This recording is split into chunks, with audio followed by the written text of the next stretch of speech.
Mr. Secretary, if 8 million people entered this country illegally in 2024 and we only brought 2 million houses online, is that going to increase the cost of housing? Yes. Okay. So the Biden administration had unbridled illegal immigration. Tens of millions of people entered this country, and we were unable to keep up with the housing supply, which caused prices to go up. Not to mention the fact that the Democrats spent $7 trillion during COVID, which caused inflation, which caused interest rates to go up. So millions of Americans, just like me, instead of having a 2.3% mortgage like I did a year ago, now have a 6.8% 5-year ARM. I can't even get a 30-year fixed because that would have been 8.5. So the cost of my mortgage has gone up more than double because of the policies of the previous administration. That is exactly the result of Democrat policies, and it has adversely impacted millions of Americans, and we are doing everything we can to get back to balance. Ms. Secretary, do you think that if somebody was considering coming to work at HUD, that they would want a perk like a place to exercise before or after work? Yes, we have many people that use the gym currently at our building.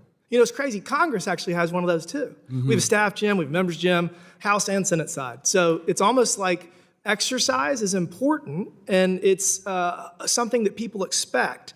And so I appreciate that you have provided that for your federal employees. I think it's very appropriate. Yeah, I think good health care is good. You know, it's amazing how people will take rumors and run with them. Our HUD family has a gym right now. In our new building, our HUD family will have a gym. And I believe that's a tremendous asset for our people, healthy body, healthy mind, productive work. I love it. I'm going to go to my prepared remarks now. Thank you.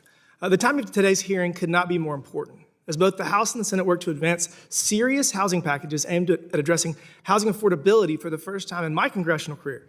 Your insight is both timely and greatly appreciated. I also want to thank you and your team for carrying out the President's agenda by modernizing outdated programs and lowering barriers to local investment in housing.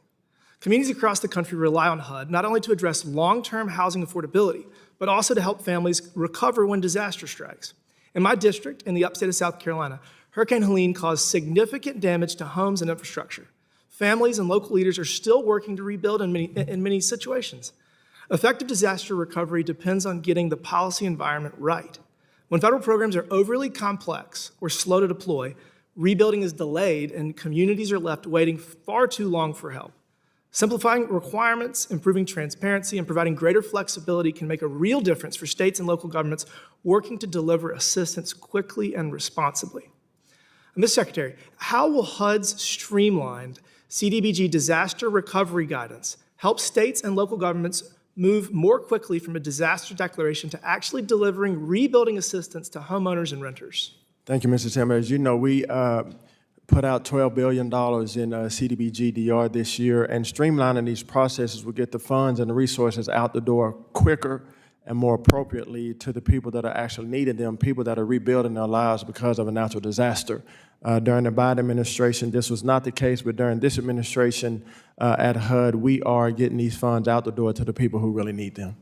Thank you for that. As HUD works with grantees to implement these changes, how will the department ensure that smaller or rural communities with limited administrative capacity can fully take advantage of simplified documentation requirements and added flexibility without being slowed down by compliance uncertainty or federal red tape? Yes, sir. I think our universal notice will help in that everybody will know exactly what information is required of them.